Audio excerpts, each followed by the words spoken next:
Yo, what up, though? It's your man DJ Caveman. We back again. It's a Sunday. That means it's time for DJ Caveman and IronMonkey talking that shit. You know, few unks giving our take on the goings on in the world and shit. You know what I mean? It's DJ IronMonkey, our special guest today. Saying, oh, it's the birthday show. We can't forget about that. It's the birthday show. The DJ IronMonkey birthday show.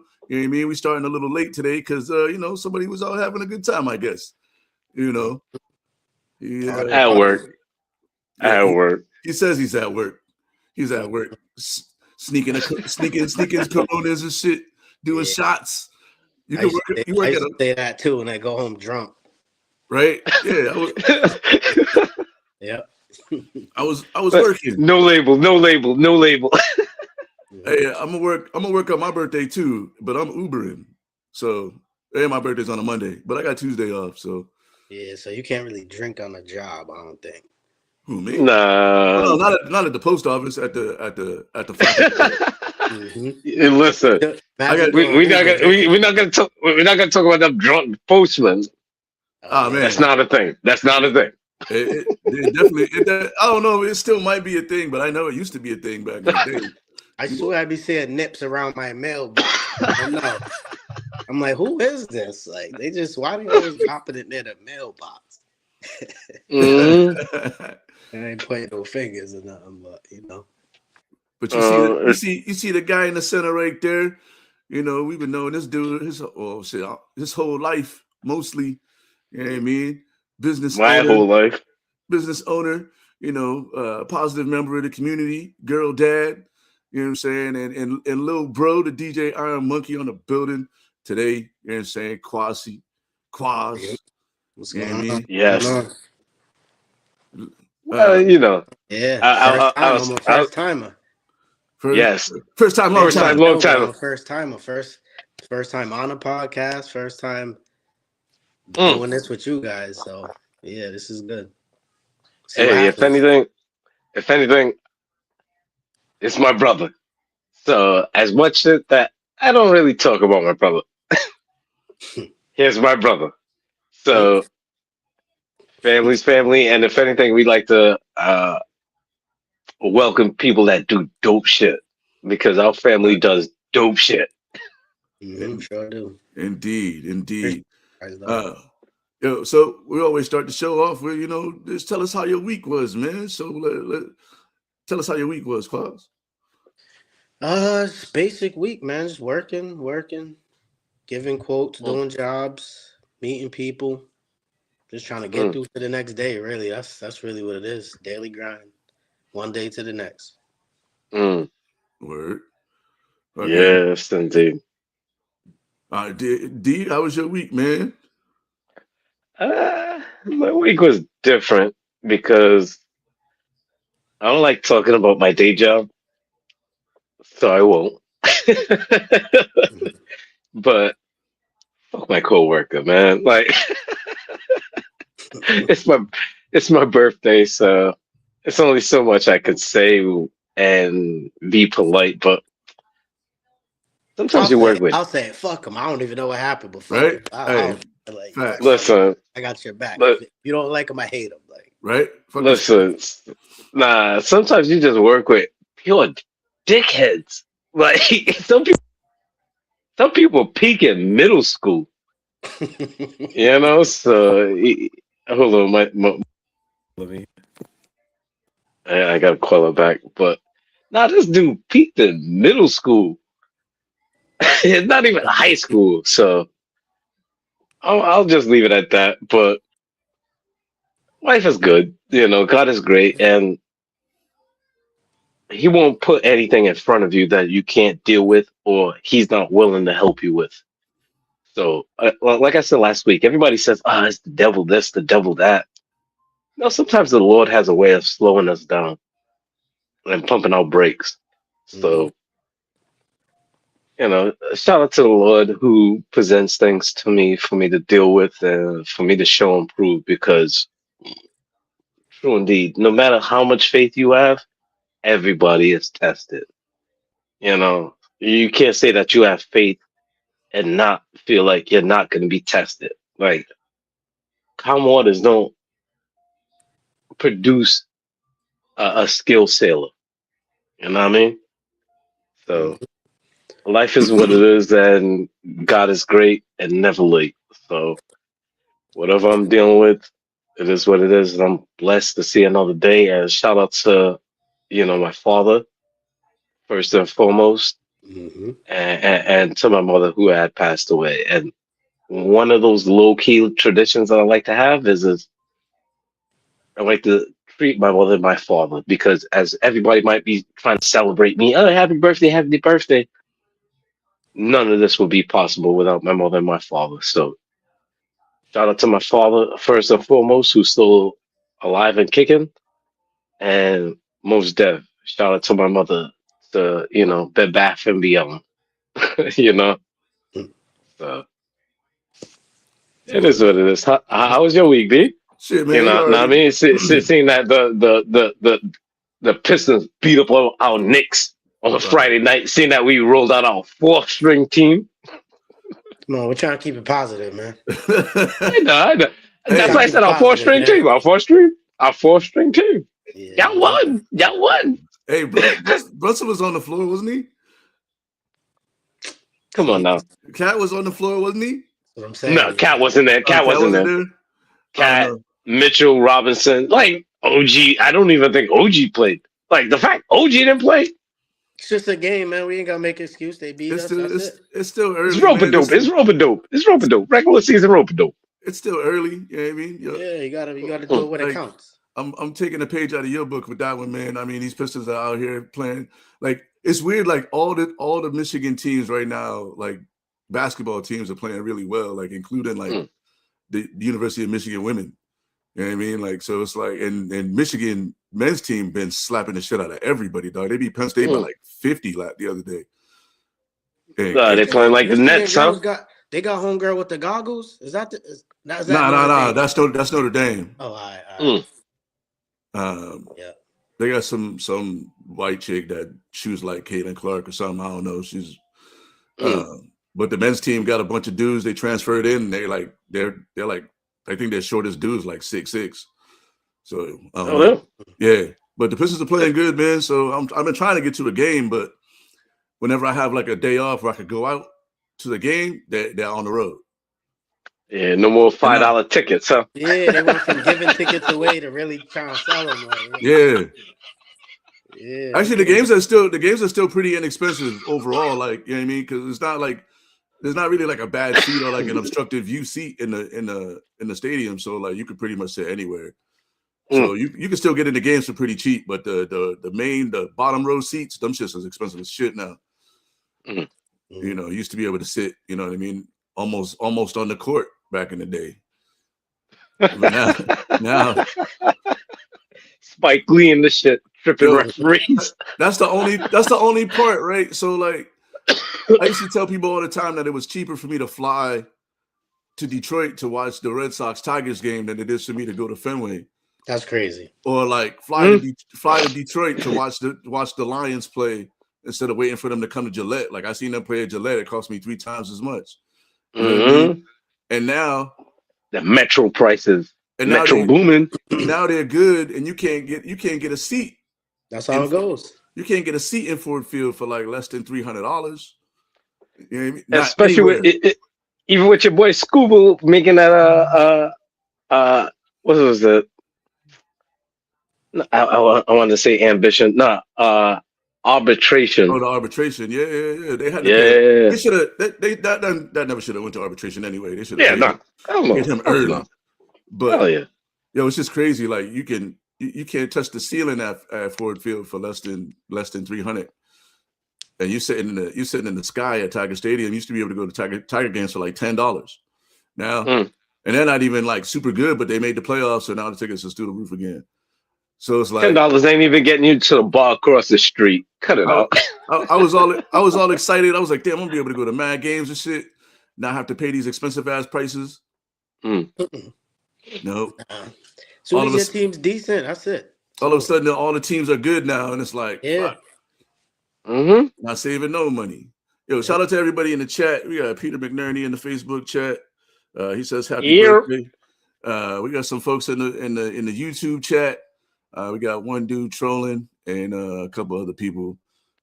T Cuts and we got trolls. Donald Garrison. Ain't no trolls. They're just watching, man. No, you know what I mean, you need them. That's what you need, man. Listen. Billy Ninjas. Gold Don't Gruffs. call them a troll. They're ninjas. You know what I'm saying? Just laying in the cut, like quiet. Yeah. Nah, Hey, but listen. When you're a samurai wearing, Jedi gear like this, you're bound to have stiffs. hey, the good thing is that at least they watching. Yeah, that's it. I mean? That's all. Mm-hmm. And that's watching the hate watching. That's it. Yeah, that was me and Skip Bayless back in the day. Hate watching. But yeah, man, Quast. So for the people that don't know, let's get into our guest host. Oh yeah. Quast, you're a self-made entrepreneur. You know what I mean? Tell the people who you are, what you do. You know what I mean? In your spare time as well as in your professional time. Well, let's start off where my first endeavor was a DJ company where you guys are DJs. So our cousin Kilo, he's a DJ. He's traveling all around. He was DJing with Sean Kingston, Lloyd. Kibu? Yeah, Kibu. So he reached out to me. This is when I was living in Florida. He was trying to come live with me, and I was like, I can't really have you come live with me. He was just like, all right, I'm gonna figure out what I'm gonna do. So he jumped on the road. He ended up getting picked up, so deaf or whatever, and they put him on with Sean Kingston. And he was like, yo, let's start something. I'm traveling around. Let's start something. He already had it going on, him and DJ Just. You know him from out in New York. So they kind of got youngest the DJ. He was like, yo, I want you to come on board because I'm a little older than them. And they didn't really know what was going on. So we kind of just figured, we'll start a little DJ crew. So that was like the first thing. That's still going on right now. So that was in 2006, 2007. Damn, that's 20 years. Yeah, isn't Kibu like the road manager for Lil Kim now, right? Yeah, yep. Wait, when was no, that was like 2009. It was like 2009, Teen Titans. 2010. Yeah, the Teen Titans. Yep, Teen Titans. So fast forward, I was living in Florida. Ended up getting linked up with some guy. He was doing floors. He was our cousin Wes. He was his boss actually. So Wes got caught up in some, got caught up.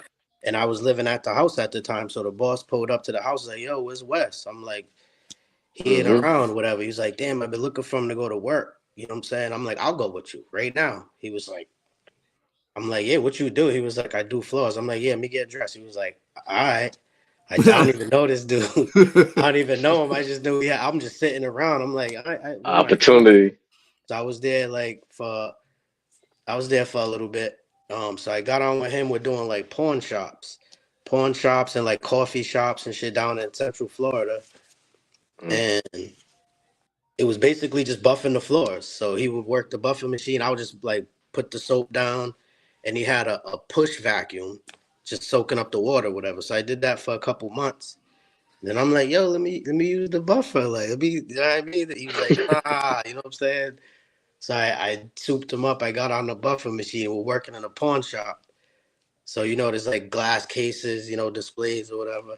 First time I touched the machine, he's teaching me how to do it. I just touched the machine. That shit was ready to fly out my hands and break everything in the whole spot. I swear to God, I was like, yo. As soon as I hit the trigger, the shit was about to fly out my hands. I just let it go. Sitcom, like a sitcom, right? Like a sitcom. It was like I could have died type shit. Broke everything. So long story short, we ended up working in a mall somewhere. Remember you telling me about that. It was enough area to teach me how to use it. Fast forward, I ended up leaving Florida, but I learned how to master the buffer machine. We're not going to talk about that story about leaving Florida. Yeah, that's like we'll skip that. Yeah. Shout out to cousin West. Shout out to Patreon. That's a Patreon episode. Shout out to cousin West.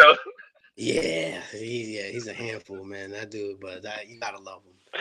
So fast forward a couple of years, I'm back in Rhode Island, and I'm just like fishing around for a job. I end up working for this contractor, and he was, getting a couple properties, and he needed the floors done. Like, I need these floors sanded, whatever. I'm like, yeah, I do floors. I ain't never sanded a floor in my life, though. But I'm like, yeah, I could do the floors. So it's just on my regular paycheck. So I jumped on YouTube like anybody else would. You know what I'm saying? They're like, you get this machine, blah, blah, blah. So I kind of faked my way through the process. But all I knew was the last process in the whole sanding thing is using the buffer machine. They say if you could use the buffer machine, you could clean up all your mistakes. So that's why I knew at least I could do that. So did a couple jobs, and then it's like his houses or whatever. Then it came to one job where he sent me on a project. He's like, yo, go look at this job for this lady, and just let me know. Don't talk money with her, not just like measure the job, whatever. Let me know. So I came back. I'm not really that big or whatever. It's probably like 1,500. He was like, all right, cool. So later on in the week, I ended up going back to the house. He rented all the equipment or whatever. I ended up doing the job. And the lady was like, yeah, here's the check. He wants me to put it in the envelope, but I don't have any envelopes. He's like, so just give him the check, whatever was made out to him. And got the check. I just jumped in the whip. It was $3,500. I'm like, damn, I met the customer. I did the work. He didn't even show up. You know what I'm saying? Like, and I just gave him the $3,500. And out of that, he gave me $500.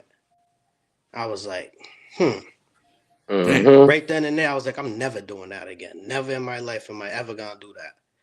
So I just quit.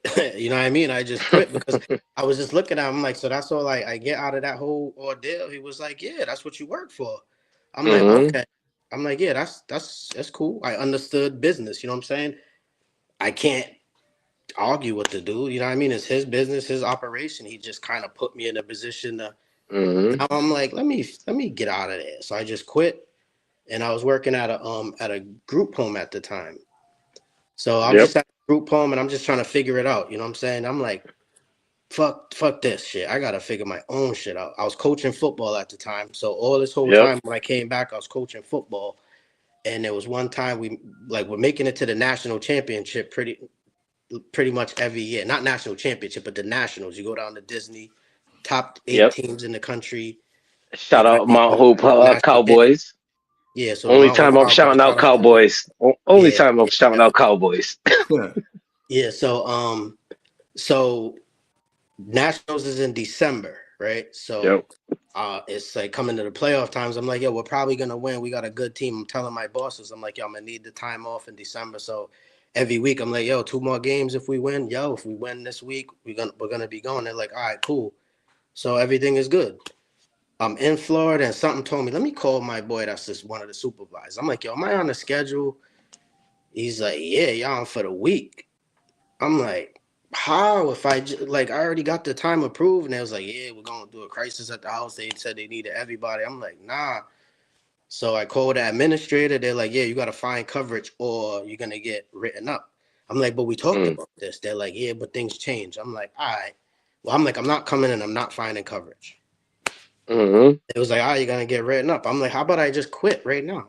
And like, when I'm on the phone in Florida with the kids in the room and shit. They're like, I don't think you want to do that. I'm like, yeah, that's what I'm gonna do. That's what I'm gonna do. I'm like, yeah, I'm not coming back. You know what I mean? So I hung up the phone. Now I'm like, damn, I ain't with the investor. I don't got no job now. You know what I'm saying? I put my back against the wall, and I'm down in Florida spending money that I didn't have. Like, I'm like, fuck. So then when I came back, I'm like, now it's going through Christmas time. You know what I mean? I got the daughter. She's about. She was about 3 at the time. So now I'm like, it's coming into the new year in January. I'm like, I gotta shout out Mello. Yeah, I gotta get my shit all the way together. So I just mentally locked in and was like, I'm just gonna go all out on my own. I don't know how I'm gonna do it, but I'm gonna do it. So I just went on Google and I found Thumbtack. You know what I'm saying? Yep. Oh, yep. I found Thumbtack. I had a couple dollars. I'm not even gonna lie to you. I probably had like $200, and I spent like $160 on leads. I'm like, I'm just going all out. I had no equipment. I had nothing at all. And I got a call in Mansfield. It was this one lady in Mansfield. I went out there, a big old job. I didn't even know how to really price it. You know what I'm saying? I'm like, damn, I charged her $1,200. I'm like, fuck, I gotta still get supplies. I have to rent equipment. You know what I'm saying? Out of that 1,200, I probably didn't really make no bread like that. You know what I'm saying? But from there, I just used a little bit, got leads, and then I met some dude in Tiverton. I got a job in Tiverton, and it was not even a flooring. It was a flooring job, but not. It was a deck in the back, a big old deck. So I ended up pressure washing the deck. I used a buffer on it, cleaned it up, and the dude was like, "Yo, you're pretty good." Blah blah blah. He put me on with a dude that is a distributor at not a distributor. He's like a lead. So say you go to Lowe's and you need like an old lady goes and buys flooring, like she needs her living room done, but they need contractors to do the Right. work. They contractors for Lowe's, you know what I'm saying? But they're their own contractors. So the dude put me on independent contractors. Independent contractors, but he's like the guy that runs the like the part of the mass division, like Taunton, Rainham, like out there. Yeah, so I meet up with district the guy. dude. He was like, "Yo, if you could get your paperwork, at least be a sole proprietor, you know what I mean? Get some kind of paperwork, I could get you some jobs." I'm like, easy. So that's what I did, you know what I mean? I locked in, and then from there I was getting like jobs from Lowe's, and then getting little side jobs. But Lowe's was like, they made it short in your contract. Don't talk to the customer about no pricing at all, basically. Like any kind of issue that comes up, any They issue, wanted to shortcut you. you're not even shortcut, but they wanted to manage every cent that went out. You know what I mean? They don't want you being like, "Oh, let me do this for you instead of paying Lowe's." They're like, "Nah, that's our customer. You're just working for us." Yeah, you're So working through them.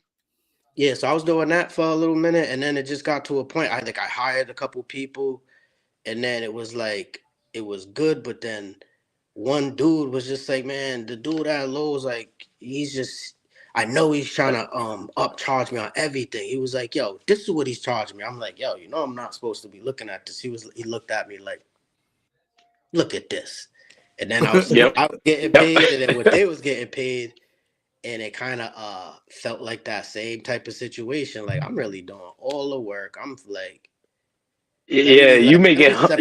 hundreds. Yeah. You making them millionaires while you making yourself 100, if Yeah, but that. at the same time, that's a part of the process because I have Right. to be able, I have to be able to get jobs to be able to get some kind of income. You know what I'm saying? So I kind Yeah, of you gotta pay dues. You gotta pay dues. paid my dues, but I did that for a little minute, and then I was like, I gotta I'm not taking on jobs because I gotta do the jobs for Lowe's. So I can't just be people are hitting me up now because the buzz is kind of picking up a little bit. So fast forward, I leave Lowe's and I'm just like, now I'm on my own. I ain't really using Thumbtack like that no more. I'm kind of just getting like referrals because Thumbtack, I started realizing, I'm like, why is Sarah C sending me for a job 1,000 square feet and then Sarah R is like another 1,000? It's like the same. I'm like, these is fake leads. Like, you know what I'm saying? At first it was like, I'll put in a bunch of leads and I'll get one or two real ones where I can actually talk to the people. And then there was some, it started to feel like now that if you look back at the time when now, it felt like these are AI generated like people. Right. I'm talking and there was Yeah. like general responses. I'm like, damn, why am I getting the same kind of, I get to a point where it's like, damn, I can't even exchange a phone number with you to see like to talk on our own. It just on the with the real people be like, yo, just text me. And I'm like, that's how you see who's real, who's not. So that's why I stopped using Thumbtack too when I was DJing. And they used to like, you only used to get charged if you exchange numbers or like make contact. Then they started charging you for everything, and I was like, yep, exactly. So you already know. So you feel exactly what I'm talking about then. So you started to feel like, yo, I'm kicking in way more money than I need to be kicking in. Like, so so now I'm just doing work, words getting around, and then it's just getting to a point I'm just going through the process. You know what I'm saying? Just going through the process day by day and just building. Now years are going by, and then now I don't need anybody to like. I don't call people like, yo, you need this done. I don't advertise. I don't do anything. So, People are hollering at you. So for the past like 6 years, I've had my nephew working with me. He's like the key. I had other family working with me before. It just didn't work out. You know what I'm saying? Like, for Yo, shout out to the YN, the young nephew Ramon. Yeah, but Ramon, he's solid. I always say, like, I had people work for me that had 20 years experience, 15, yeah, doing this and that. And then as soon as they get to the job, they're calling me like, yo, what should I do here? What should I'm like, figure it out. That's my favorite line. And I had to do I had to do working for me on Paul. Paul actually taught me mad shit. He's like a old Romanian dude. Still to this day, like I call him for advice. Like he's a old. If my machine breaks down, I'm like, I got an extra one, or I'll fix yours. He's a cool dude. And it got to the point he was just kind of running the operation, and I was just call Paul. Just call Paul, yo. Call Paul, like, because at the end of the day, you got all this experience. Paul. Why you calling me to figure out your minor issue? It's like, come on, bro. Figure that shit out. You got more experience than me. Like, you know what I'm saying? I need you to get experience. But yeah, so fast forward to now. It's like I'm 11 years in, very well established. You know, I got a lot of good people that hit me up when they need something. It's 100%, 1,000% word of mouth. I don't look for any jobs or anything, but like I want more. I'm not like I'm knocking on wood. When you're fitting to do a commercial or at least a voiceover, you know you got Daryl there for the voiceover, and then me, Mr. Team Jamaica, with the curling team. You know, I could do some video time. Like also, I had that Cardi's commercial back in the day, but I'm not gonna talk about that. But I'll do a commercial eventually, probably in the near future. But as to right now, I haven't had to do anything really because I had to scale back. So let me like rewind a little bit. It got to a point where the Strand. I got a job doing the Strand when it was Lupo's Roxy, and it got bought over by Frank and Gary. They called me to do the Strand. So I'm like, damn, big ass job. I need to hire more people. Like, so I had my crew plus I hired a bunch of people. And but the thing was, they were on strict deadlines, but I already had a job in socket going on. So I'm like, I'm gonna put these dudes there, and then I'm gonna just finish the job in socket. So I went back day one. I'm like, damn, you guys been here, mad dudes here all day. This was Ramon's probably his first job with me. Like he was just picking up trash and bringing it to the dumpster. I'm like, yo, all you dudes was here all day, and you didn't like what got done. Like, I couldn't even believe. I'm like, yo, what the hell? Second day, I'm like, all right, I'm in Woonsocket. I show up. So like if you go in the bathrooms at the Strand, like around all the urinals, you have to cut the tile around all the urinals or whatever. So I went one late night. This was the time I'm like coaching too. So I'm like working all day, coaching, and then going back to work all night to meet these deadlines. You know what I'm saying? So I'm working probably 16, 18 hours a day, and coaching, I'm not even sleeping. Like I'm sleeping 2 hours up and out. Like I was grinding. So late night, I'm like doing mad Tyler cutting around all these toilets, like the plumbing. The toilets wasn't in, it was just the plumbing. So I did a whole wall for the head one night. No help, no nothing. A whole wall. Probably from the floor, like 3 rows up, a long ass wall. I did mad shit. I left 4 guys in there to do a regular wall with no cuts. It's just install, like get a level line, install the tile. I come back, all 4 of them dudes is looking at the wall and shit. I'm like, this is like at the end of the day, I'm in the beginning of the bathroom. I'm looking, I'm like, yo, this shit's crooked as fuck. And they got 1 row. So I left 4 dudes there. And they all getting top dollar. I'm like, how much you want? 25 an hour, 22 an hour, 25 an hour, because they're experienced. I come back, I'm like, so all 4 of you dudes spent all day doing one line and it's crooked. You still gotta rip it out. I'm like, yo, how many hours you work? Boom, I just gave them all cash. I'm like, don't even come back. Don't even come back.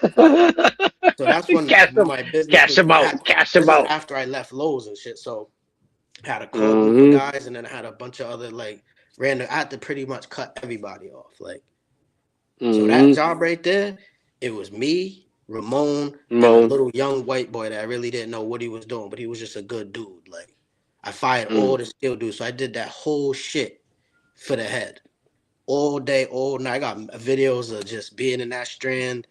Yo, and like playing my but for music and real, just locking in. So for real, sometimes like when people be like, yo, I got mad experience. Like, yo, you got mad experience just scamming people, or you just learning how to just cut angles. you know what that And is? That's like somebody that what you learned was yeah, you got experience cut angles, yeah. but I ain't got time for that shit. That's like a bum saying, "Yeah, I got 20 years experience on the streets." Yeah, you was on the streets as a bum. You wasn't on the streets Yo, doing nothing good. You was on the streets as a I've bum. been So you outside. What are you experience. talking about? I've been outside. Yeah, you got experience being a bum. Like, so that's why I started to feel. I'm like, yeah. So when I went Yep. back, I had to like cut back everybody to scale back. Now it's really just me and my nephew. That was really the point where it was Core like. team, Yeah, home I'm like, you team. know what? I had to like cut everybody. I had mad people working Hmm. for me, and it was like everybody want an advance. You give them an advance, they don't show up to work the next day. What you doing? Yo, that's like the biggest. That's like the biggest thing in contract work, man. Like I Yeah, know Hmm. I know a lot of guys that flip houses and shit like that, and like just even my dad's a contractor, and it's like he used to get so many jobs because he would finish them, and he would get the reputation as that's what I'm saying. the guy who does the whole job. Yeah, that's me. Because so many Mhm. contractors, they get the deposit, they never show back up.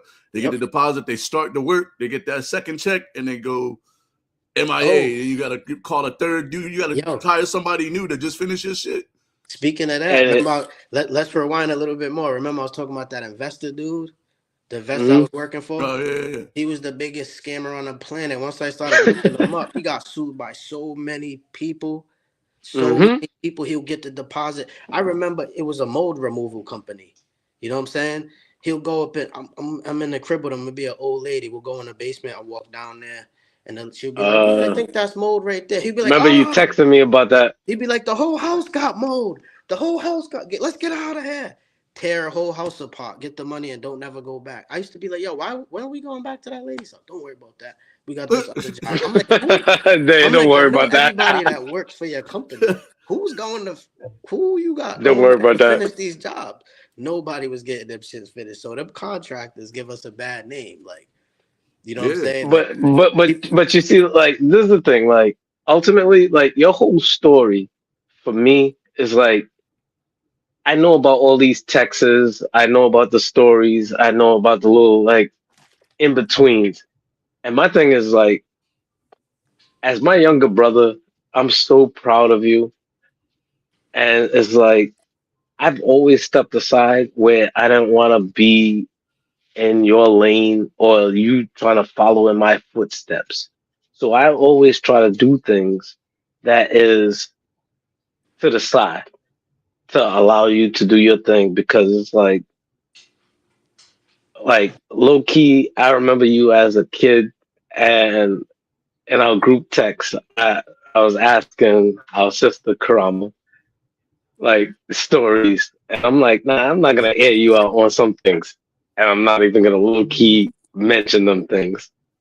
But it's like you coming, like you going down to Florida, and then how you came back to Florida, back to Rhode Island, and then you seeing what's what, and then you finding your own lane and being the man that you become, and being not just the man, but the father that you are.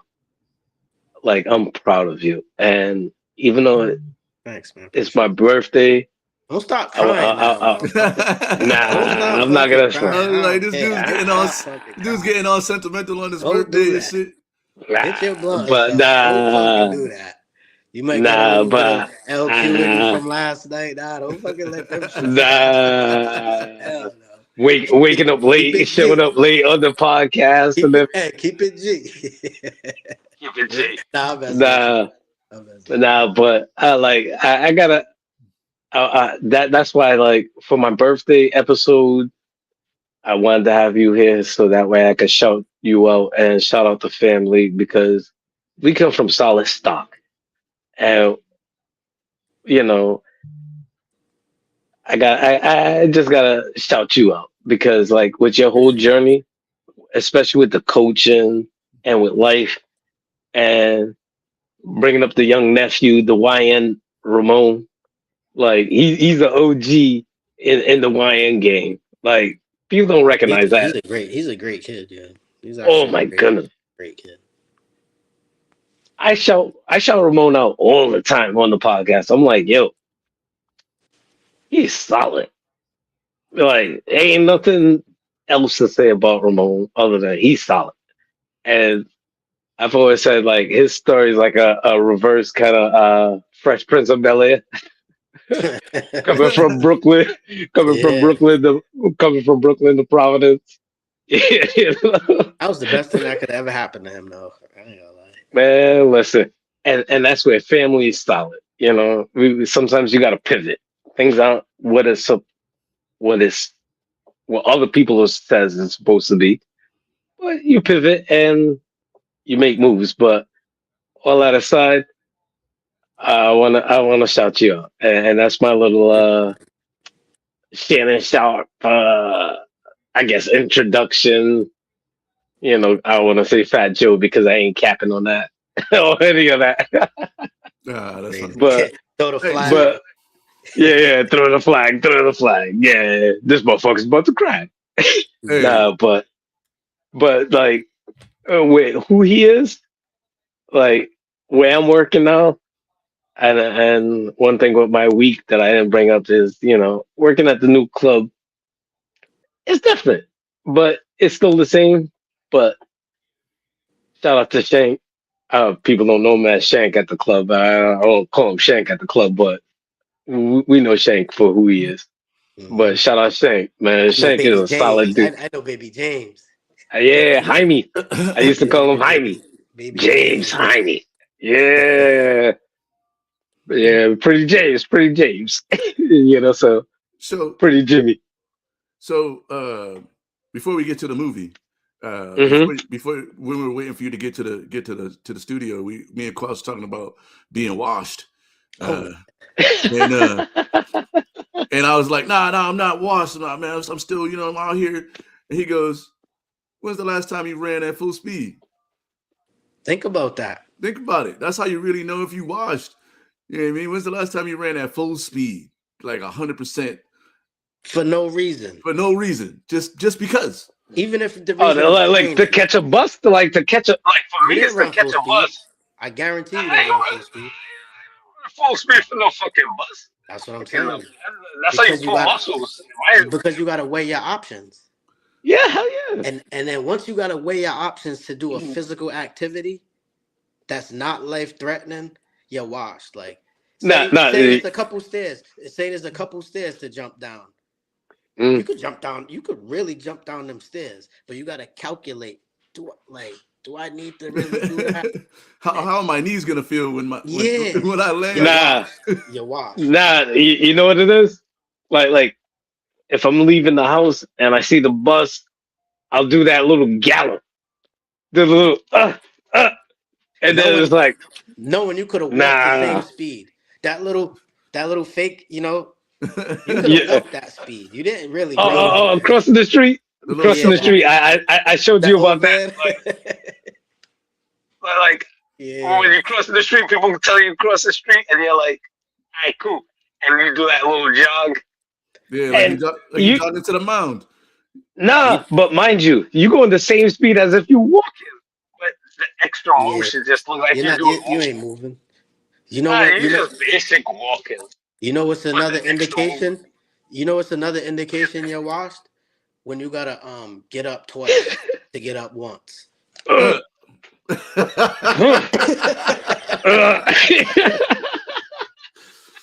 Yo, if you make any kind of noise when you stand up and sit down, you wash too. If you gotta get up twice to get up once, washed. Right?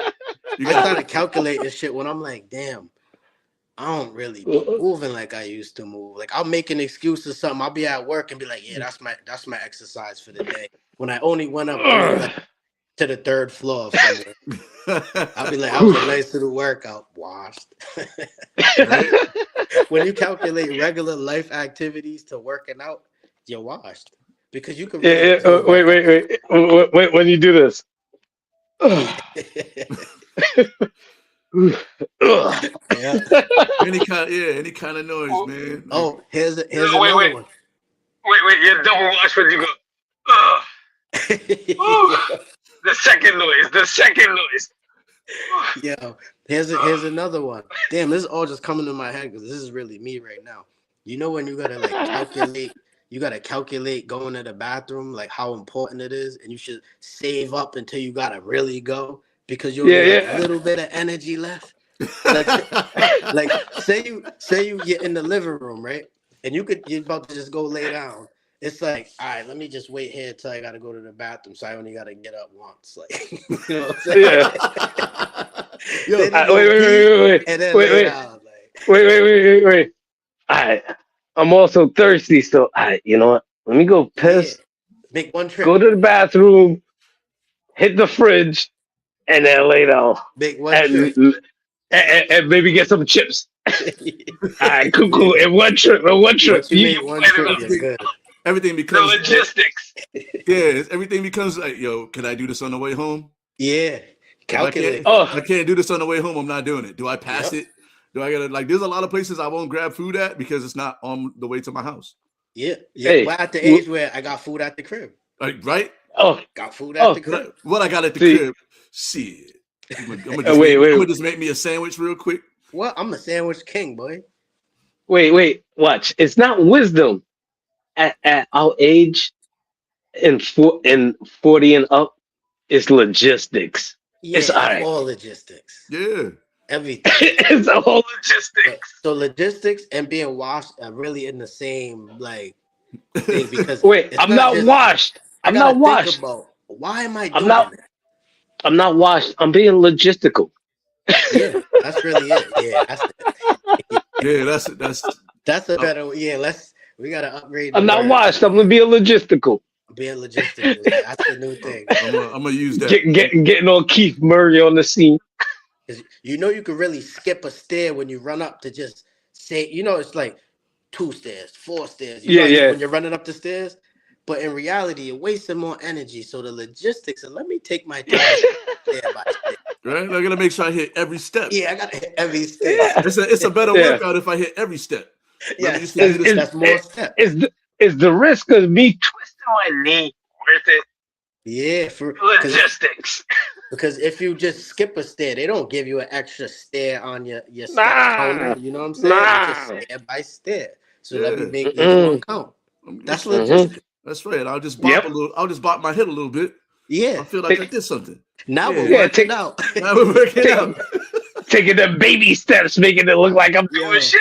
If you do this, that means you're working out now. Yeah, as long as the shoulders move, the shoulders in the head. Yep. And that's a full circle moment. We really just made this all make sense from being washed to just being smart and logistical. Yeah, that's it. We're working smarter. You gotta work through it, yo. And you see, and that's why I'm here. It's all about perspective. Yeah, it is. It's all about. You see, even when we talked about bullies back in the day, me and Daryl, we're not bullies. We're motivators because we motivated people to be better people. Look, in the group chat, in our group chat, the talk was, and I'm not gonna air my brother out, but it was known that I was a bad child, right? But my thing was, those people that was looking at me, they was underqualified. That was it. That was it. It's all about perspective. They wasn't. They wasn't fit to deal with somebody like me. They weren't fit to watch you. Not no grown ups. They wasn't fit to watch you. But shout out to Fat Joyce. But shout out to Fat Joyce because Fat Joyce, and we don't call her Fat Joyce, and we're not fat shaming. That was her name. That was her name. That was her name. That was her name. I never called her Joyce. Who called her Joyce? It was Fat Joyce. Everybody, it was Fat Joyce. So shout out to Fat Joyce because Fat Joyce. Whatever you wanted, that's all. And she was the one that gave me my first hip hop CD, which was Cool C and the Hilltop Hustlers. Oh, you got it. The Glamorous Life. She was the one that gave me my first hip hop CD. So rest in peace, Fat Joyce. But she was qualified. Nobody was qualified to deal with me. So it's all about perspective, and that's what I'm here for. I mean, Hey, listen, I was on my link. I was perusing LinkedIn the other day. I posted about it, and there's a lot of people on my LinkedIn that are doing really good shit. You know what I mean? And yeah, some of them I may or may not have motivated yeah. to their Not success. bullied, not bullied, motivated. All right. Good job, Yeah, guys. yeah. You know, but hey, Yeah. man, that's why. I mean, listen, it's the birthday show, and listen, we are. You know, when you turn 40, you got to start taking naps. You know what I mean? Naps are elite, and Oh yeah. and you Oh know, yeah. But how you know old are you? the problem is my naps turned into like at 10 at night. So now I'll work all day. I'll come home. I'll get myself situated, and I'll fall asleep on the couch, and then wake up at like 1 a.m. Now I'm up. Oh, listen. No, you're Not not. See, that just means you're don't. starting your day earlier. That's all. Yeah, right. No, but It's you all see the about hype. worst That's part. all it means. The No, but early the bird, worst. right? Yeah. Nah, but the worst part is 4 o'clock in the evening and 4 o'clock in the morning. It's the same darkness. So it's Yeah. like you take a nap and then you wake up. It's like, oh, 4 o'clock. It's like, wait, it's 4 a.m. or 4 p.m. It's like, what the fuck? Like, I just be up all day. It's kind of crazy, yo. I should be studying, yo, yo. I be up all day. Once I yo, wake up at like 1, 2 in the morning, that's it. That's I it. just be up until it's ready to walk the dog at 5, and then making my coffee, and I'm out the crib. and then reels be keeping you up. Used to Yeah, You because just be watching random reels. used to wonder why your parents was up early like that all the time. It wasn't that they was getting up early; they was just taking late naps, and then they up. Yeah. You know what I mean? They got Uh, the I know whole my house. mom used to make the most noise in the morning. The most noise, no matter what time it was. Pots. It's like there's no reason for pots. Why is there pots being clinked and clanged at 5 in the morning? Like, what are you nah, cooking? cause What are you even nah, cooking? cause cause it was for either me or Karama, our sister, to wake up and help her. That's all it was. Help do what? Help Nobody's do gonna help me. what? Nobody's What gonna are you help me. doing? Nobody's gonna help me clean these pots. Nobody's gonna help me make this breakfast. All right, mom. What we got going on? Yeah, I know that shit used to be crazy. Oh yeah. See, we lived the life. You know what I mean? So shout out to mom. So So let's get into the movie of the week before we get out of here, yeah. and we got to get our Super Bowl picks because it is also Super Bowl Sunday. Yeah. Man, I'm having a tough time choosing a jersey for you, man. Don't worry though, I didn't forget about you. Yeah. I gotta. Nah, cause Quas, if anything, we had this ongoing bet over the season, like with our NFL picks, and if anything, I think Daryl won by like one Well, because I was supposed to go win's a like, win. yeah, it was a win, but I mean, like if anything, Detroit busted New York Friday, our Knicks Friday, but we Oh we yeah, had our yeah. fourth squad, like we I'm we, get, we had our B team, hey, we but like that we all that's doing is helping you get your Darko Milicic jersey, dog. listen, So Quas, to bring you up to speed, nah. Quas. If you get So a Darko jersey, that's yo, nasty so work. They so don't even so got them on the streets no more. so let me go back for you real quick. So I during was I was football, gonna get I was gonna get him a Chauncey Billups That's Knicks way better. jersey. That's way better than a during Darko Nah, so cause jersey. so If I see that them in was a a Darko gamble in jersey, itself. hold on, let me break it down No, for but you real Darko quick. also played for the Knicks too, low key. I don't care. So Hold on. Let me break it down for Quas real quick. So Quas, during every season we make a wager at the beginning of the season.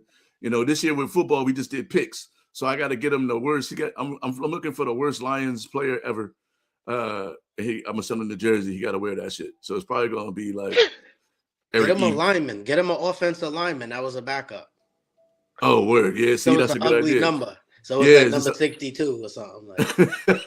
stop giving him yeah. suggestions. No, because Yeah. if anything, And he got to wear it like on the nah, show. So nah. now we doing it with basketball season now, and whoever loses, whatever team, either the Knicks or the Pistons, whoever has the worst season, the loser gotta wear a Darko Milicic jersey because he played for both teams, and he's easily one of the biggest busts in basketball history. Nah, but what? Listen, it got to a point because Daryl wanted to make this bet, right? Last year, I had to step off, and I'm like, yo, Daryl, for the past 5 years, I've been beating you on this bet, and you kept trying to double down. The Knicks kept beating the Pistons on their record. So I'm like, come on. For the loss? So for me, I'm like, all right, you know what I mean? Last year, I punted. I'm like, nah, I'm not taking this bet. So this year, I'm like, all right, you know what it is? The Knicks right now, and I told them in the beginning of the season, Mike Brown is from San Antonio stock with Popovich, where regular season is regular season. You know what I mean? We're just gonna rope a dope. So certain teams that we know we could beat, we're gonna let them feel like they got it, and we're gonna probably be like at worst fourth seed going into the playoffs. Know what I mean? But we're gonna go into the playoffs healthy, and we're gonna work out whatever we gotta work out. Teams like Detroit, they're gonna expend their energy by like All-Star break. We'll see what's what. I mean, yeah, I mean they're front runners, and we'll let them do their thing, but we'll play our position, and it is what it is. Looking like a true Knicks fan. Nah, I'm a true Knicks fan. And this is how I feel. As a true Knicks fan, this is our best team. I'm gonna keep my mouth shut until we win some shit.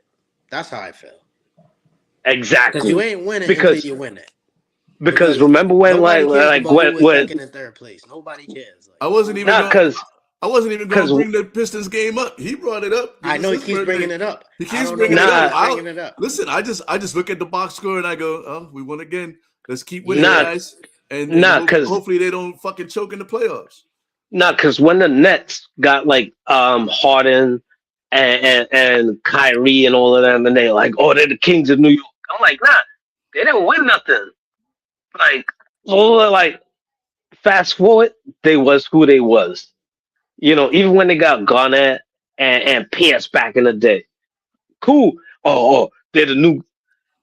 I only call them the Nets because I say they suck. I'm not gonna say that Brooklyn. I'm not gonna say Brooklyn because I'm from Brooklyn. So, because the Nets have been losing by like 50, 60 points, 70 points. Like, they're dog shit. That's the Nets. I'm not gonna say Brooklyn is dog shit. You know what I mean? I feel like the Nets were better. They still got that New Jersey stench on them. They're still New Jersey, man. To me, they're New Jersey Nets. The Nets had a couple of good squads though, but hey, good. Didn't they have a year or two when they went to the fucking not the finals? Didn't they go to the finals once with Jason Kidd and that squad? Kenya Martin, Kerry Kittles and all of them. Yeah. Anyway, and Keith Van Horn. Let's get into the movie, man. Let's get into the movie. All right. This is your pick this week, so give us the synopsis. All right. So this movie, my movie. Oh well, the movie of the week was my pick for the movie of the week was Concrete Cowboy, which was a Netflix movie about and I'm not about spoilers, so I'm gonna talk parameters. But spoiler, that movie is 5 years old. Right? No. Say what you gotta say. Ain't spoiling it. Well, with every movie, I don't spoil it. I give why I picked the movie and what it was for me and why I picked the movie and like little things about it. So we're not this movie about for the me. Movie to spoil it or nah? I'll talk about the movie. It's on that Netflix. Movie's old as shit. It's not like it's in the theaters right now. It's not old as shit. It's not old as shit. I gave up older movies with Pune Swoop. Like I've given up movies from like the 50s. That's some older shit. Y'all can do it. Y'all can do what y'all do. Spoiler alert. Spoiler. Well, no spoiler alert with me. So for me, it was a great movie where it was.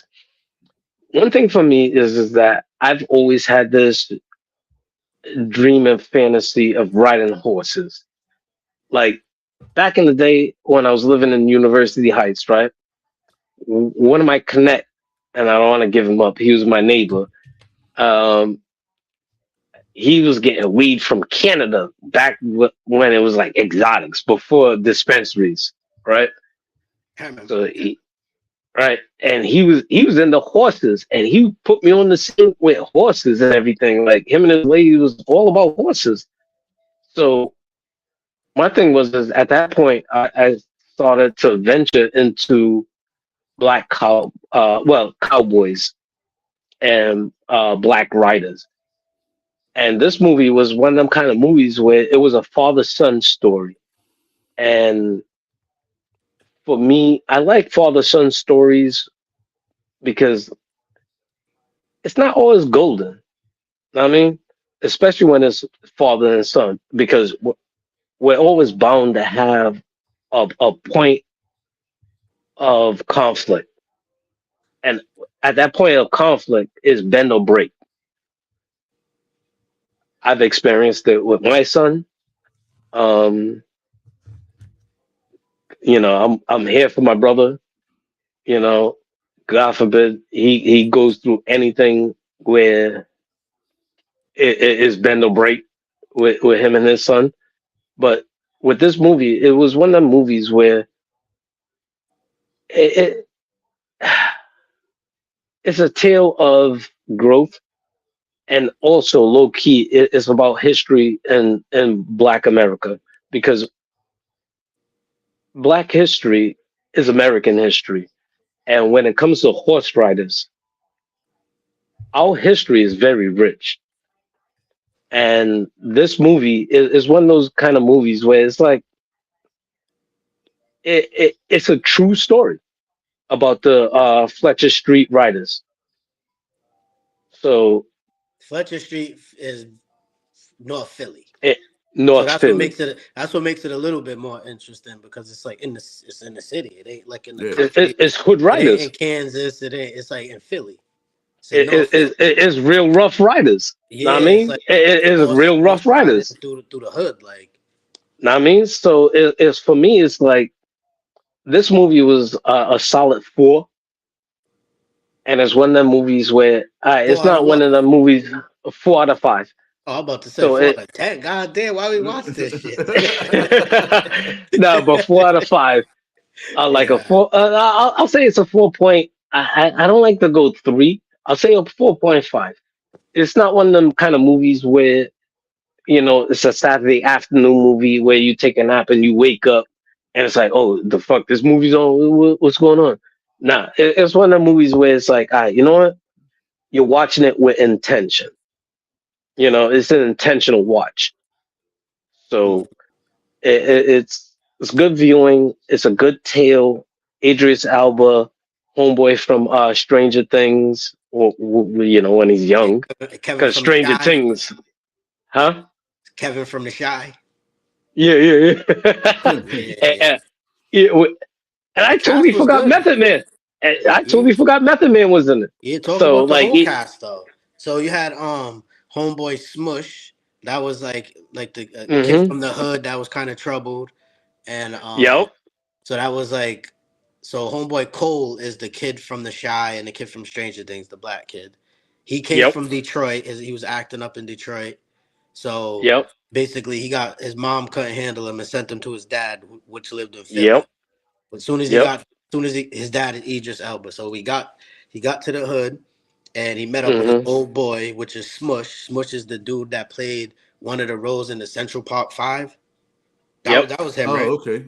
Yeah, Yep. I So the think so. Central Park Five, he was like, I guess the kid that was getting beat up the most. You know what Yep. I'm saying? He played a good role. So he was like the kid from the hood that was supposed to be like a tough guy, but like not the man, but not the man at all. Like Yeah, but so he that was needed a like buddy. He needed a buddy. then they had homeboy in the wheelchair, The Fletcher Will. Street His name Rider. was Paris. Yep. Paris is the dude from Get Out. The black dude from Get Out. Nah, Was he? was he in Yeah. Get Out? Because I know he was an actual Fletcher No, Street he's an writer. actual writer. He's an actual writer.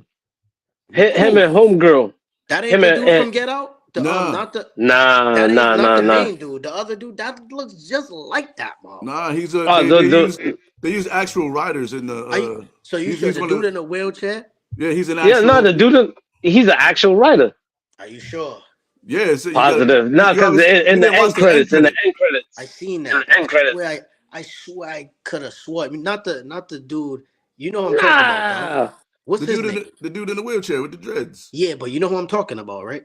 The other dude from Get Out. Not the dude with the big beady eyes. The other dude that was like in a house. Hold on, I'm gonna tell you who it is right now. But so Dawid, you gave it a 4 point what? 4.5. All right. I'll give it a 4.5. Because it's an intentional watch versus like a wake up and this shit's on, or you watching it and then you take a nap. Nah. This is one of the movies that his role was solid. Method Man was solid. Like Method Man as a rapper actor, one of them betrayed it.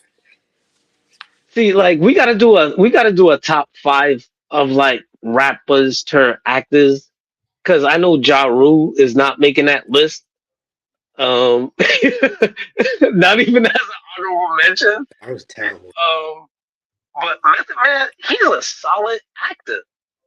Like real talk. Method Man is good. Method Man is solid. As soon as he came out and jumped out the truck, I'm like, yeah, he's a shady cop. Like he used to be down, but now he's like, I have to go over here with the boys. Like I have to take. But you see, in that conversation of rappers turn actors, one of them people I would say is different is Mos Def, because Mos Def was actually an actor turned rapper again. I can't remember the Mos Def movie though. Nah, he wasn't in a movie. He was like in Bill Cosby Mysteries with Cosby Mysteries, and then he was in another TV series, and his name was Dante Breeze. I liked him in 16 Blocks. He was really good in 16 Blocks, but he was an actor, then turned rapper. So he's like a Childish Gambino type artiste. Because people might, he like one of them types. So all that aside, so what's your take on the movie, Darryl? Hold on, what was you gonna say, Darryl? No, I was gonna say, I don't know. I was wait. Movie. But Quas, we gotta get Quas's his take on the movie, and you gotta rate it. Yeah. So my overall take was it was a solid movie. It was like well written. It didn't really play out like what I thought was gonna happen, because basically it's like the horse riding community and then like the hood shit. Like I thought it was gonna like entangle a little bit more. I thought it was gonna be like the main bad dude was gonna get Smush to go against the like the dads was probably gonna have beef from back in the day, and then the Smush was gonna have to battle against Homeboy Cole and have a race. I thought it was gonna be one of them type movies. You know what I'm saying? Oh, like Biker Total spoilers. Yeah, total spoilers. Total spoilers. Yeah, like we got to race. We got to race to the finish. My guy versus your guy. I thought it was gonna be one of them, so I'm preparing for like a like a Fast and the Furious type race at the end. Like, but it was like a solid, well ran movie because it was like the tale of like you said, a father and son, and how much like the kid was lost until his dad was around. He's seen like this influence is like, I need this, like, so that part. And sometimes you gotta break the son, like you gotta break a horse. Yeah. But that made it. Gotta break away from your mother. That made it so much more of a better movie for me because it's like not what I expected. You know what I'm saying? It ended up being just a well written movie and how it all played out. So I think overall, I'll probably rate that like a 4.7. It was a really good movie, like well written. All right. I really liked. There was a couple because you're not like talking about the movie to spoil it, but there was like a lot of like key moments that are like, damn, you know what I'm saying? Like the moment where Cole was like spazzing out in the crib, like I'm trying to leave, like why you hate me? When he said that to his dad. That was a powerful moment because it was like right there. Yeah. He's going through it like as a kid, he's going through his lowest moments because he's like, yo, why you hate me? Like to his dad, but not really knowing as a dad what you got to go through. The kids don't be seeing that side of it. You know what I'm saying? Right. Like, they just exactly. but they don't know if you was working, what your mom did, like why you wasn't there. You might have been in jail for some bullshit. So that moment right there, I'm like, damn, that's what made the movie like, damn, this is deep. Like, because that could go so many different ways. He could have spazzed out on his son. Like, what the fuck you mean? Like, you don't know what your mom did. He played it cool. For me, I had that moment with my son, you know, and we're turning that corner. So, like, for me, and this is where I love my brother, because sometimes I go to my brother, I'm like, yo, my son has this condition where he's not really listening to me. And you'll say the same thing that I'm telling him, and he's like, yeah, no, that makes sense. So it's like sometimes that extra voice helps. So having that community behind you to reinforce that, you know what, I'm not on that bullshit. Like, I'm your father, but you only know me as your dad. Yeah, dad had a whole life before you. Like, yeah, in these streets, people know me for me. Know what I mean? Like, I'm not me as your dad. Like, I'm somebody before I was your dad. Cut that shit out. Like, I didn't become somebody when you was born. I was somebody before you was born. The community thing is real, because even when he was like, his dad was trying to just do his thing, it took homegirl, the lady from the stable, to be like, yo, what, you can't handle a couple rules? And that you can see that moment click for him. He's like, damn, for real, no matter where I go, I'm gonna have a couple rules. Like, I just gotta, like, I can't listen at the crib. Right. That's all. All I gotta do is dishes and take out the trash. That's all I gotta do. The basics. I used to tell Ramona and Marcel that too. Like, Nana, I'm calling her Nana. My mom used to be like, yo, talk to them. It's fast. And I'll be like, yo, what would you rather do? Move out and have to come up with all of this money for all of these bills and still gotta throw out the trash? Or just throw out the trash. Or just throw out the trash and live for free. They used to be like, for real, huh? I'd be like, yeah, you could pay to throw out the trash. The echo. Sometimes you need that echo in the chamber. Yeah, sometimes you need that echo. Homegirl in his ear was like that. That was good. And then homeboy with the wheels. Oh, yeah. He was like, he was in his ear too. Like, yo, like, come here, let me show you how to do this. Like, you need that extra little, you know, like, that's what really made the movie to me. Like, those little parts. Like, the overall scheme, it was like a good, well written movie, but those little pieces of it. I'm on the same page with you on that. Like, I forgot I had seen the movie. I was like, I've seen this movie before, but like, I really watched it last night. Like, you know what I mean? Like, because it's probably the only second time I watched it, and I was like, I forgot Idris was in it, and I was like, I thought it was, for some reason I thought it was like somebody else, but I was like, oh shit, Idris, you know, Stringer Bell moved from Baltimore to Philly, and ride some horses and shit. I love that. I like a lot that it's like based on like witness protection. I like that it's about actual shit, and it's like a real story. You know what I mean? These are real people. I love when people do movies and they put the actual people in the movies. You know what I mean? So like to have like real horse riders in the movie. You know what I mean? That's always a good look. And then like all the little things, like all those little moments that can change the direction of the movie. Yeah. You know what I mean? Like where he's like, when he starts to question, like, yo, is this dude really my friend or am I just some corner boy? You know what I mean? And he came from Detroit. And that, you know what I mean? And my favorite part probably is the Coltrane story. You know what I mean? Yeah, that same moment. I mean? And that was that same moment, that extended moment. And when he was like, you know, like the bond with the horse was cool for me too, because you don't really see, you know, black kids on farms or with horses, and like horses are like big dogs anyway. You know what I mean? Hold on, wait, stay right there, but don't forget your thought. But you know what's crazy? Coaching football over the years, like one of my players, he ended up going to play for Florida Gators, right? He was a freshman. He just jumped in the portal and he transferred to Mizzou. And he just posted this morning him riding a horse, like out of somebody's like garage, like out of. I'm like, he's living a whole different life right now, just off of one move.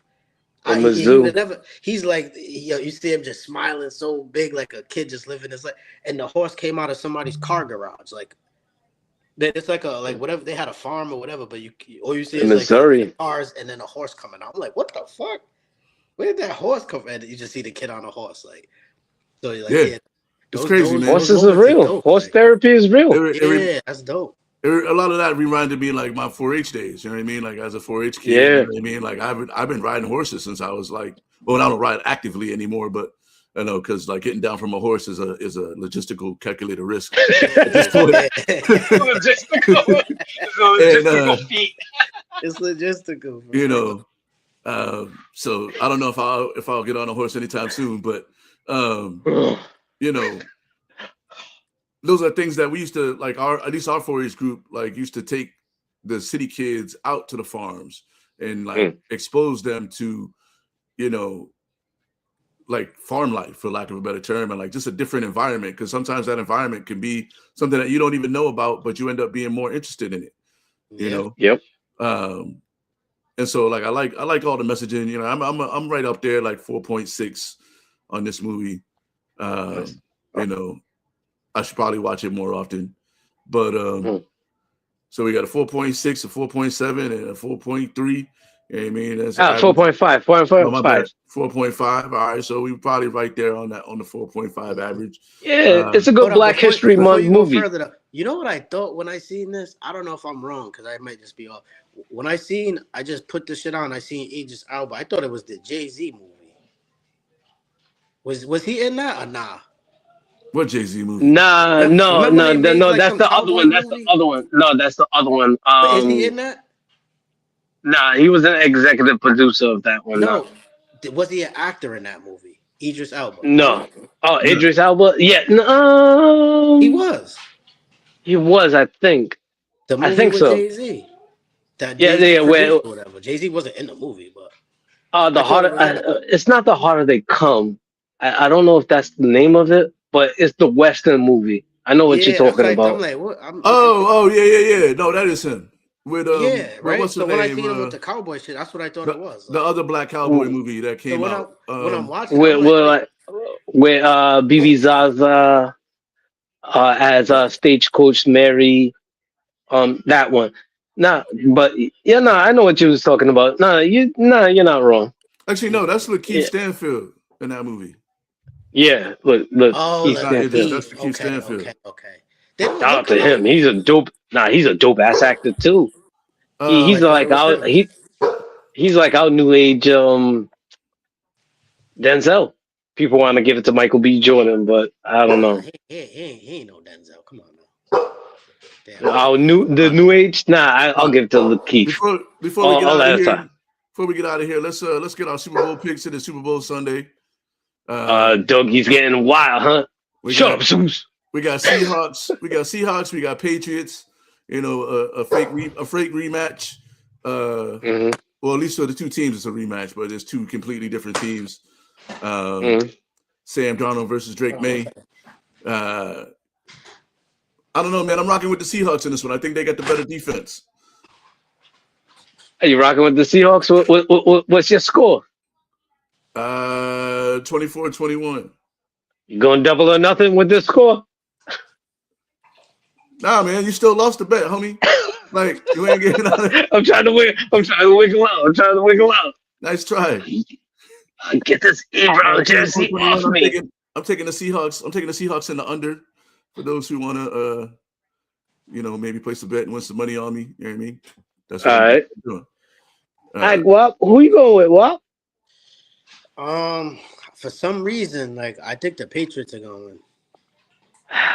I think it's gonna be one of them games like 24-21 towards like at the end or like some shit like that. I just feel like everything is lined up so perfectly for the Seahawks to win that they have to everything just got to go according to plan. But if one thing goes wrong, I think that whole shit could get ruined. I think Patriots are just going to play because they're the underdogs. They're just playing like, you know what I'm saying? They're just playing not playing just to play, but they don't have the pressure on them like that. Yeah. They just really need one thing to go right. You know what I'm saying? And the Seahawks just need one thing to go wrong. That's so you think it's gonna be another Malcolm Butler moment? Yeah, like something similar to that. Like one wrong mistake, I think is like gonna change that.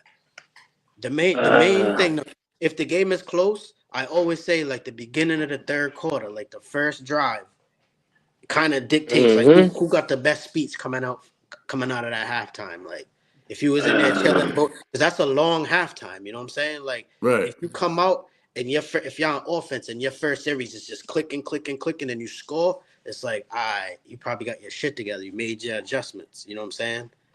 If you come out and it's like 3 and out, it's like, all right, you probably locked in on defense, so you might keep that momentum going. Not saying that, that's just how the whole rest of the game is going to be played, but I always say, as a former coach, that beginning of the third quarter determines like who made those good adjustments, because whoever makes the last adjustment is gonna, determine who's gonna win in a close game. But who makes the biggest adjustment coming out of halftime? Because you see what they got. If you make that big adjustment and it seems to work, it's like, all right, we got something to play with now. You know what I'm saying?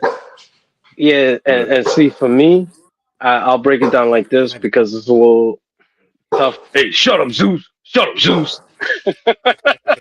I could take this. Oh, hold on. Yeah. I could just let him out. I forgot how to move on.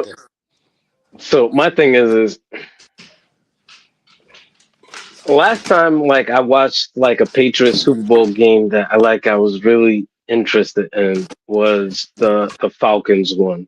And I remember halftime, everybody was shitting on me because I was like, yo, the Patriots are still in this. And everybody was like, nah, fuck you. You're not even a Patriots fan. I'm like, yeah, I know I'm not a Patriots fan, but yo, I just know how football goes. So if the Falcons don't score a touchdown out of this halftime, Patriots are still in this. So that being said, the same thing pivoting on what my brother was saying. After the third quarter, that is where you see what's what. And if the Seahawks, like if it's tied or the Seahawks down, it doesn't matter. What matters is that first drive after halftime, because after that, all that Taco Bell, and all of that, and everybody with their, pivoting, talking about Kid Rock's halftime show. Because if anything, real talk, the halftime show wasn't the halftime show until In Living Color did their thing. Because when In Living Color did their thing, that's when the halftime show became what it was. So all that, we're going to bring back America. I'm not going to get political. Third quarter, all that aside, time. Now it's time to lock in. Yep. Party time's over. Party time's over. So my thing is it's a long I say all of that to say the Patriots. Yeah, all that to say I'm saying the Patriots because my thing is I'm the type of friend where I got a lot of Patriot friends, and I'm the type of friend where I'm glad to see my friends happy. So you're making a safe bet, man. Listen, I'm glad to see my friends happy. Like, I'm not the type of dude to be like, your team lost, your team sucks. I'm not that guy. Like, my team's not in it, and we're not going against each other. So I mean, because if I said the Patriots, but because if Detroit's in it, if the Lions was in the Super Bowl the way they were supposed to be, if the Lions was in the Super Bowl, I'm rooting for the Lions because I want to see my man happy. Yo, either way, you gotta vote because he's buying rounds, he's buying drinks. I ain't rooting for nobody. I'm just picking a team. I'm just picking a team. I'm not. I don't even root for my team. I'm a Lions fan. You know what I mean? Listen, push come to shove. But listen, push come to shove. If Drake May wins, then he'll be the first rookie starting quarterback to win a Super Bowl in his he's a second year. He's a second year. No, this is first. No, what I'm saying is his first year as a starter since Tom Brady. So there's a little bit of legacy there. I wouldn't mind seeing Vrabel win, but I really just want to see Sam Darnold win a Super Bowl because they've been sitting on Vrabel. They've been sitting on Sam Darnold for like a couple years, and he's been doing nothing except winning games. And because the worst thing you could say as a quarterback is you see ghosts. That's the worst thing you could say as a quarterback. That's not true anymore. Because the worst thing you can do as a quarterback is take yourself out the game because you are out of shape. Like your man down in Indianapolis. Yeah, that was terrible. He took himself out the game because he was out of breath. Come on, man. But anyway, that's unheard of. We got the picks. We got two picks. But you can't. But you can't say that you see ghost. Hey, whatever it is, it is. I got the Seahawks. You got the Patriots. Quaz got the Patriots. Those are our picks. You know, and we're up against it. That's gonna do it for another episode, man. Happy birthday! Happy birthday! Shout out to my man. Have a great day. Hey, you guys. Thanks for having me, man. Quaz, this was pretty cool, yo. Yeah, man. Tell the people where they can find you if they want to get their floors or anything done. Well, you could catch me at Quaz05 on IG, or you could catch me at Quasi Alexis on Facebook. KWAZ. In these streets. You heard? Catch me. I mean, I'm gonna run at full speed at some point because I gotta prove to myself. Don't do it. I gotta prove to myself that I still got it. Wait till springtime, B. That's something you gotta record it and stream that. Oh yeah, I'm gonna go right to when it gets warm. I'm gonna go right to the track. Making the ugly, making the ugly face and all. You know what it be? You know what's crazy? You gotta record your stretch, like how you stretch. That people just do the arm thing when they do that, and then pull their leg back. Nah. Yeah, I'm gonna do the whole routine. I'm gonna get a good warm up, and I'm gonna run. Right. I'm gonna run at full speed. Make the ugly face and all, making that Cosby face. Making that old Cosby face. Listen, man, don't be a hater, man. You know, it might not be a fast run, but it'll be full speed for me. But, listen. But I'm not running full speed unless there's a zombie. Like, even if it's a dog, I'm gonna turn around and kick that bitch in the mouth. Like, I'm not running from no dog. I'm not running full speed. Logistically, I'm not doing that. Threatening shit, you gotta be logistical about it. I'm definitely. That's why I'm gonna stretch and warm up and wait till it's warm outside. Make sure you jump a fence. Make sure you click the QR code and follow us on all the social medias and shit. Make sure you hit that like and subscribe as well. Quaz, thank you for coming on, bro. It's good to see you. Appreciate you guys. Happy birthday. I'll bring the wings in a second. I gotta cook them wings. Super Bowl Sunday. Let's get after it. We'll check y'all next week. Follow us. Like us, subscribe us, share us with your friends. We out. Here.